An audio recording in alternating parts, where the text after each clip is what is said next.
Okay, ang umiiral pong batas ngayon ay RA 12232, November 2, 2026, BSKE. Aspirante ka ba o barangay incumbent? Para sa inyo itong ating tatalakayin ngayon. Alam nyo,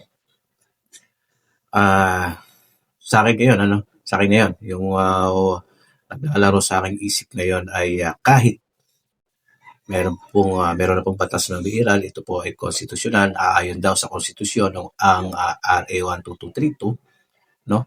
Pinaboran ng Korte Suprema na ma-move. Siyempre, no? Yan ang ating nakita dati pa. No? Talaga papaboran ng Korte Suprema yan sapagkat term setting bill daw no? Pagsasaayos ng termino. Kung babalikan natin yung mga past na postponement ng BSKE, no, kapag ito ang mangyari, itong term setting bill na ito ay maurong pa rin. No, inaasahan na natin ay November 2, 2026. Pero kapag ito ay naurong pa din, no, mali itong term setting bill na ito or fixed term na ito.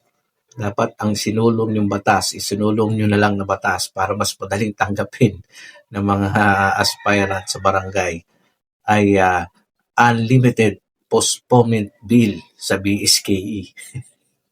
No, nakakatawa pa man isipin mga kababayan ay yung nagiging realidad kasi ay mukhang doon din pupunta no.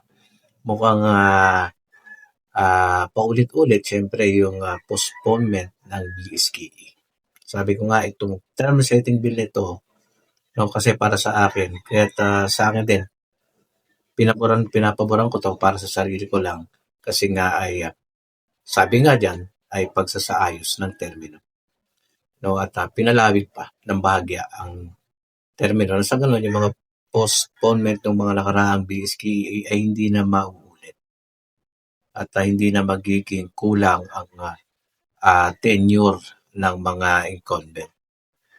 Hindi na magiging 2 years kasi kulang No? Kasi dapat yung sinasabi ng OLDO ay 3 years term. No? Kaya para sa akin, pinaboran ko itong RA 12232. Pero nga, kung ito pa rin ay mamumove pa rin, no? Kung mamumove po ito sa pamamagitan po ng isang batas na naman na magsusulong ang ating legislation, no? Para i-move o iurong ang ipatupad nyo na lang po ang imongkahe o ipanukala nyo na lang po ay unlimited postponement bill na lang po. Huwag na po kung ano-ano pang dahilan. No? Kasi term na nga yan Fixing of term na yan So ano pang idadahilan para yan pa ay ma-move na naman. Mas madaling tanggapin kung halimbawa ma-move no, mas katanggap-tanggap kung ma-move ang November 2, 2026 ay yung mga pandemya. Yan. Talagang dahilan yun. Pero kung para i-move, kung magsusulong ng bagong batas, ayan ay hindi katanggap-tanggap. Ilagay nyo na lang dyan sa title nyo, Unlimited Postponement Bill for BSKE. Ayan, ganyan lang ilagay nyo dyan. Unlimited Postponement Bill, BSKE. No? Sa nakikita ko lang, no? Medyo nangbabatikos talaga ako rin.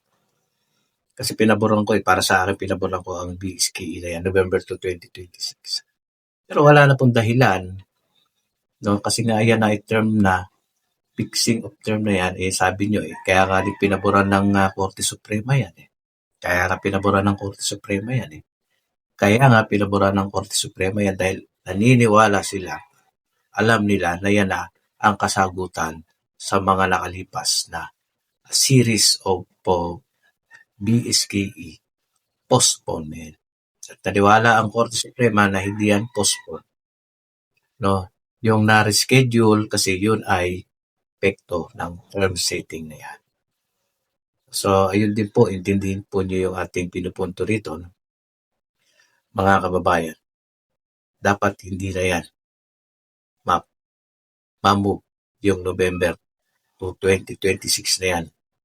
Maliban kung may mga pandemic, yung mga ganon, mga pangyayari sa Pilipinas na hindi talaga makakaapekto sa schedule ng BSK, pwede. Pero pag sabi ko ulit-ulitin ko lang, pag batas, hindi ka tanggap-tanggap. Gawin nyo na lang unlimited postponement bill, hindi maglokohan na lang tayo dito. No? So, yan ang ating pinupunto ngayon, mga kababayan. Sa susunod, tatalakayin na ba natin dito, kung papaano, papaano maging isang magaling na barangay officials, barangay captain o barangay kagawad. Ayan, magandang talakayin natin dito sa susunod. Especially mga aspirants dyan, mga barangay aspirant na yung mga naging natalo sa mga nakaraang BSKE, no? Siyempre gagawa tayo ng research, tapos ibabahagi natin yan sa inyo.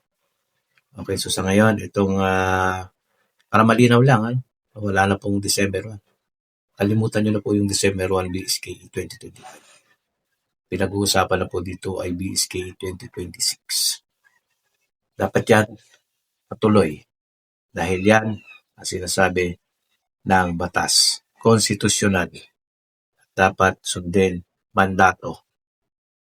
Hindi ka tanggap-tanggap kung gagawa ulit ng batas para yan ay kung gagawa kayo, ilagay nyo sa title BSKE, no?